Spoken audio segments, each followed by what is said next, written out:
can do a handstand. I wanna see your feet up in the air right now. Wave them around, that's right. Woo! We're the hype. Well, hello there. My name is Matthew Seipel Anderson. You're listening to the Telescope Podcast. Welcome. It's a podcast that looks at culture through the spyglass of faith. We discuss cultural phenomena, defend the Christian worldview, and try to have some fun doing it. Before I get into anything, I need to say this. May the 4th be with you. Today is Star Wars Day, the official fan holiday, I guess you could say. Here's what's going to happen on the podcast today. I'm going to talk about Star Wars Day. I'm going to talk about the progression of the Star Wars universe, and talk about some of the new things happening in the world of Star Wars. Give a little update for some of you guys. Hopefully it will be interesting and fun to hear. And then talk about how faith relates to Star Wars. And there's a lot of great tie-ins there and some kind of funny, interesting things to discuss. So let's get to it. Like I said, May the 4th. Chances are you've probably had someone in your Facebook feed saying, May the 4th be with you. It's Star Wars Day. It's kind of an unofficial fan holiday. Now, I looked and I did not see any official, Disney-sponsored events happening. It's truly a fan holiday. Star Wars has their Star Wars Celebration, which the one in the U.S. already happened in April, and there's one over in Europe that's going to happen I think in June or July. Anyway, and those events are selling out. So I looked online to try to see, what's going on for this Star Wars holiday. And I found this pretty fun top 10 list. And this was on, I believe, it's StarWars.com. So here's a top 10 list of things to do on May the 4th, Star Wars Day. Number, I guess it'd be 10. They're just bullet points. So anyway, first on the list is have a Star Wars movie marathon with friends and family. That would be fun. That would take a long time. Dress up for special occasions. Dressing up for special occasions is important, and May the 4th is no exception. Wearing anything from your favorite Star Wars t-shirt to full-on Stormtrooper gear is completely acceptable, and it's okay to dress up your pets too. Bounty Hunter Bulldogs are especially encouraged. And I learned that there's actually a special word for when you dress up as a movie character. It's called cosplay. C-O-S-P-L-A-Y. Cosplay. And a couple of years ago, that was something that was actually on my bucket list. Yes, true confessions with your host here. I had seen, people dressing up for movie premieres, and I thought, one time in my life, I want to do that. So there was a year, one of the new Hobbit movies was coming out, and a buddy of mine and I went and we dressed up as elves. So it was pretty amazing. I went to the dollar store and found some wigs. They were little kid wigs, though, so I had to buy 2 of them and attach them together. And I actually had clothes that were given to me. There was a family in our church who was from Africa, and so I had this traditional African outfit, which was the shirts are long, and they have kind of a silky feel, and they look kind of, they look non-Western, so they have a kind of a fantastical look, especially to the Western eye. So I wore my African clothes, and I had a cardboard sword that had tinfoil to make it look like it was metal, and I was ready to storm the gates of Mordor. So anyway, dressing up for May the 4th would be awesome. Like maybe if you showed up for work in like Darth Maul makeup, maybe not. That you could do that if you had like a job as a telemarketer. If you're a telemarketer, there's really no excuse, for you. You should be dressing up as something on Star Wars Day, because let's face it, no one sees you except your boss and your coworkers. It would be funny if telemarketers started to use FaceTime. That would be interesting. Anyway, next on the list, food is an essential part of any holiday. And they have links on here on StarWars.com for Star Wars cakes and Bar 2 D2s. So make some food. Toast the saga with the ultimate Star Wars themed beverage, Blue Milk. I think Blue Milk, that's a reference to one of the original trilogy movies where Luke is with his family and they're drinking blue milk. So make some blue milk. Feel the Force with Star Wars crafts. Turn old socks and rocks into awesome Star Wars keepsakes. Learn how to make Chewbacca bookmarks, Hoth snow globes, and much more at StarWars.com. Have you Vadered anyone yet? This is a new thing that this was new to me anyway. It's a thing on like Instagram and Twitter and just, I guess, all the social networks where one person holds out their hand as if they're force choking. The pictures all have the other person looking like they're floating in midair, grasping their throat like they're being force choked. And I suppose you could take a photo while your friend jumped up in the air and arch their back and grab their throat or something. And they call it vadering. So you can vader one of your friends, which sounds awesome. Kind of like planking. Planking was a big thing a few years ago on social media. Well, now you can vader someone. That Rebel Alliance symbol tattoo you've been thinking about getting? Today's the day. Yeah, think long and hard before you do that. But you'll be a true fan. You'll be branded for life. Sometimes people use holidays to travel to new places. Why not go to Disneyland or Disney World and ride Star Tours? There are over 50 mission possibilities. So that sounds interesting. As Yoda said, pass on what you have learned. Introduce a younger sibling, family member, or friend to Star Wars. And last on the list, do you have any Star Wars toys that you don't need anymore? Donate them and make May the 4th really memorable for children in need. That's kind of a cool thing that's happening in the Star Wars world. They have a charitable organization that's started called Force for Change. And I guess I don't know all the ins and outs of what they do. I've just seen a few promotional videos. They have got Mark Hamill online just stumping for this organization, but it's a cool thing. They've raised a lot of money and they're helping people.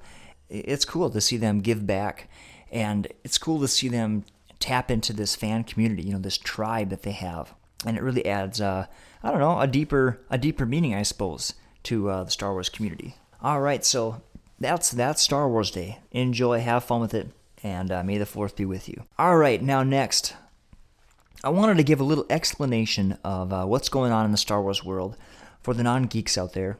A little education. Let's begin with the early years. The first Star Wars was made by George Lucas, and it was basically an independent film. And there's a pretty great documentary that goes through kind of the film process, and they're interviewing the actors, and the actors are saying things like, "Oh yeah, we thought this movie was a joke. We thought this was just so hokey and George just pushed the project forward. He really believed in it. At one point, he checked himself into a hospital because he was having heart palpitations. He had to personally re-edit the film because the original people who edited it were old school, and they edited it very slow. If you ever watch like an old Western, the pacing of the film is really slow. And that's how the original edits of Star Wars were. And George, he was forward-thinking. He wanted it fast, intense, and he really made a modern-looking movie, back then. So it was really cool. So anyway, that's how it started, the 3 originals.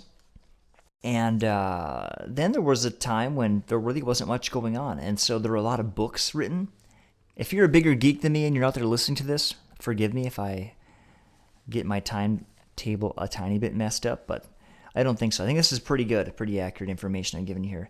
3 originals, they started writing books, and there were all kinds of books going into, what would happen after Return of the Jedi. Then George Lucas made a comeback in the early 2000s with the prequels, which had a lot of negative backlash. Looking back at those, I've watched them again. I think last year I watched them again. If you just lower your expectations, they're watchable. They're entertaining movies, and they've got kind of a cool plot line. Obviously, they don't do what the originals did, but they are what they are. So I'm not going to trash the prequels if you want to. There's plenty to trash about them, obviously. But anyways, the prequels came around, gave us a look into what happened leading up to the old movies, and they showed how Darth Vader became Darth Vader. That was the story they were really focused on, and what happened to the Jedi and why the Jedi were in hiding when the original episodes came out. So the prequels are episodes 1, 2, and 3. The 3 originals are episode 4, 5, and 6. Since the prequels were kind of a bomb, they weren't a bomb. I mean, they made money, but but they had a lot of fan backlash. The only thing really to happen between the prequels in the early 2000s and now was the Clone Wars cartoon. And that was also done by George Lucas. And though it's a kids show, some of the story arcs in that cartoon series are actually pretty awesome. And they get in depth. There's political intrigue. There's character development. And if you were not a fan of the prequels because of maybe some of the casting, you will like the Clone Wars cartoons. Or you might like the Clone Wars cartoons more. I personally did. I loved the character who played Anakin and Obi-Wan, and they introduced a new character named Ahsoka Tano, and you get to see all these adventures that happened during the Clone Wars. The Clone Wars takes place in between Episode 2 and Episode 3, and so you see Anakin drifting to the dark side, and you see the groundwork for Order 66 being laid. It's cool. You get to learn more about the Emperor and Count Dooku and all the things that they were up to, their shenanigans back in the day. And so anyway, so the Clone Wars happened, and then, then Disney bought out Lucas, the Lucasfilm company, and they basically said, all right, here's the deal. All those books that were written, and there are scores of books written. I mean, just if you go on Amazon and look for Star Wars books, I mean, there's dozens of books. They basically said, all that stuff is going in the trash bin. None of those stories count anymore. The only thing that counts are the 3 originals, the prequels, and the Clone Wars cartoons. That's it. Since Disney has taken over, you've actually got not a slew, probably, I don't know, 4 or 5, I think, new books that have come out that are beginning to tell some new stories. And of course, The Force Awakens, episode 7, which was a huge success. And then they have a new animated series called Star Wars Rebels. So The Force Awakens, episode 7, that moves the story forward. Star Wars Rebels, that cartoon, actually takes us back into prequel territory. And that comes after episode 3. So you've got Order 66, all the Jedi are annihilated, the Empire arises, takes control of everything, the Clone Wars end. Emperor Palpatine, a.k.a. Darth Sidious, is the big cheese of the universe, and Darth Vader's his right-hand man, and they're hunting down all the leftover Jedi, and that's where the Rebels cartoon happens, and you get to see Darth Vader in his prime. He's still young, strong, and totally terrifying, and you get to see a few straggling Jedi and people who survived Order 66 trying to put together a rebellion. And what I hear is people generally like the Rebels cartoon better than they like the Clone Wars cartoon. But I don't know. I can't really say either way. If you want to know, all the details about the Star Wars world, then it might be worth your time to watch. I don't know. I feel like just going to take a little quick segue here. I was a big fan of the Lord of the Rings movies, as a lot of people listening probably were, and I feel like Marvel and DC, and now the Star Wars, those franchises are all following what Tolkien did in the Lord of the Ring books and The Hobbit. He created this world that was so much bigger than just the stories he told. He had all these notes and all these. He had really fleshed out his world. I've got an edition of the Lord of the Ring books that has I don't even know how many, a whole bunch of what they call appendices at the end. And it gives family trees for all the characters. It has paragraphs giving you details about things that the stories didn't delve into. Little side details, little caveats, little extra stories that help expand the world. And it's pretty amazing. And he created the Silmarillion, the early history of Middle Earth. From its very creation by God, all the way up, through hundreds and hundreds of years of elf history. I feel like, a trendsetter in that, I guess. And maybe there's someone that he took that from, but I feel like he really did something amazing when he created that world. And people seem to love that immense detail, and they seem to love the lore and the history and all that. And so it's cool. I personally do. When you understand the history behind events and characters, it gives a greater depth, greater meaning. So I guess I appreciate that, and I think it's really cool that Star Wars is going in that direction. So anyway, the final little bit here on this geeky stuff is what I'm calling the new. So here's what's coming up in the days ahead for Star Wars. Now, as you know, they had Episode 7 just come out, which followed up Episode 6. It comes right after Return of the Jedi. I believe it's like 30 years after Return of the Jedi is Episode 7. And Episode 8 is not coming out until December of 2017. Now, this December 2016, the movie Rogue One is coming out. And there might be a little bit of confusion about this movie, where it fits in the timeline. Rogue One is not a follow-up to The Force Awakens. Rogue One is going to take us back into the prequel world, I guess. It's going to take place right before Episode 4. So if you remember, at the beginning of Episode 4, A New Hope, the very first Star Wars movie that George Lucas created, in that movie, Darth Vader is trying to hunt down whoever stole plans to the Death Star, and he boards on Princess Leia's ship and accuses her of stealing the plans and takes her hostage, and that's what kicks off that movie. Well, Rogue One is going to tell the story about how those plans were stolen. The Star Wars, the old ones, allude to, many of our best people died to capture these plans. And they make it seem like there was something very epic, very brave. It took a lot of sacrifice to accomplish getting those plans. And so that's the story that Rogue One is going to tell. So what Disney's doing is they're going to alternate between what they're calling the episodes and Star Wars stories, or Star Wars anthology films. And that's going to be the template going forward. Is they're going to alternate between episodes and stories. So it's kind of exciting. There's been talk about all sorts of ideas, maybe a Obi-Wan Kenobi trilogy, and there's just a lot of ideas floating around, and who knows what's going to actually happen. So how does Star Wars tie into faith? Well, I have some ideas, and I was doing a little research, and I found an article that was written by the BBC that said that in 2001, 390,127 people claimed Jedi as their religion in the UK. Isn't that crazy?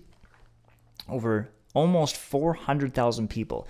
And essentially, these people weren't serious. These were people that just didn't have a strong religious belief. And so, as a joke, basically, they just put Jedi down. It actually outdid a lot of the other religions, It was like right behind the major religions as far as how many people claim to be an adherent. And since then, it's dropped off dramatically because obviously it was just a kind of a joke, it was a fad basically that went through the UK. However, since then, there is an actual Church of Jediism that has formed, and you can find them online. And it's basically like a mix and match, build your own religion type of thing, with a bunch of ideas taken from, the New Age and Buddhism and Taoism, probably Yoda quotes from online. And this guy has actually written these Jedi scriptures, and there's actually a story that he even got in trouble. I think it was in 2009, because part of his, his religion that he invented was that you're supposed to wear your Jedi head covering when you're out in public. And someone at a store asked him to take his hood off. I suppose they thought he was going to rob the place. I think it was a convenience store, actually. And he refused, and he got in trouble. A little brush with the law there. So anyway, what would Master Yoda think about that? I don't know. Anyway, I wrote this. These are some of my thoughts. Star Wars is a powerful, modern myth that lends itself to drawing morals. The overall philosophy cannot be described as Christian. However, Christians love it because there is a clear light and dark, a clear right and wrong. The characters struggle and are imperfect, but the deepest reality is the light and the dark, which are in stark contrast. And I think that is a reason why Star Wars resonates with people. I think that God has put a conscience within us and a basic understanding of right and wrong. And all cultures around the world have an idea of right and wrong, and I just think it's an ingrained thing within us. It's kind of funny. Even people take a historical figure like Karl Marx. He was an atheist. Obviously, did not believe in moral absolutes. Didn't believe in a higher power that gave revelation to mankind for how to live and what to believe and all that stuff. Yet his writings were extremely moralistic. Whether you love Karl Marx or hate Karl Marx, I mean, he had these ideas that he thought would make humanity better. He wanted a more fair, more just society. And I can't help but think that that's just human nature that God put into us, to see things as right and wrong. There's one storyline in Star Wars that really provides some great imagery for Christian ideas, and that is the story of Darth Vader. Undoubtedly, George Lucas grabbed some things from Christianity, because that was his audience, was the Western world, and so he's borrowing things from Christianity because it's familiar to us. So Darth Vader was born of a virgin. He was prophesied about. The Jedi had these prophecies that there'd be a child born of a virgin that would bring balance to the Force. And so you can obviously see Jesus in there. Jesus was born of a virgin. He was prophesied about. There were many, many, many Old Testament prophecies. Those buttress and support my faith personally when I look at the prophecies about Jesus being born of a virgin, being betrayed, being rejected by his countrymen, being crucified, being raised from the dead, being betrayed for 30 pieces of silver, coming to Jerusalem on a donkey, being born in Bethlehem, but yet being called a Nazarite because he was raised in Nazareth. And there's many, many more. So you see that in the Darth Vader story, this prophesied, foretold individual. And then at the end of the Darth Vader narrative, Darth Vader, is redeemed. He's redeemed by a son, and that's another thing that resonates with Christians. I see that, here's this evil, wretched person who is self-righteous and has caused pain in the world, has sinned. The son comes in, Luke Skywalker. He refuses to slay Darth Vader in the same way, God chose not to slay us. And he throws down his lightsaber, and he basically forsakes his life because then, of course, in that climactic moment, the Emperor, shocks him with the Force lightning, which was so cool to see as a kid, right? Because that was a brand new Force ability. Like, nobody expected lightning to come off that old guy's hands, and it just showed how powerful he was. And it just was so cool. I remember being a kid seeing that. And so Luke Skywalker lays down his life, and for this wretch of a person in Darth Vader, and that, of course, that act of redemption, when Vader accepts the love of the Son, it redeems him. And of course, he grabs the Emperor and whips him down the pit, and he has come back to the light side. And it's even cool how Luke, at the end of the movie, he pulls the helmet off of Vader. And there's even a scripture that says, there's a veil on the eyes of those who are outside of the faith. Just like Moses had a veil over his face, there's a veil that lies on the face of unbelievers. And, in Christ, the veil is removed. You see God. And so it's a cool thing. There's some powerful metaphors in there, I think, for faith. I mean, the overall philosophy of Star Wars, is it Christian? No, I don't think so. It's kind of a new agey, it's actually kind of Buddhist, the whole letting go of all attachment and just kind of being in the place of Zen. There's crossover there with Christianity, because Christianity, a big teaching of Christ was, if you seek to save your life, you lose it, but if you lay down your life, you'll find it.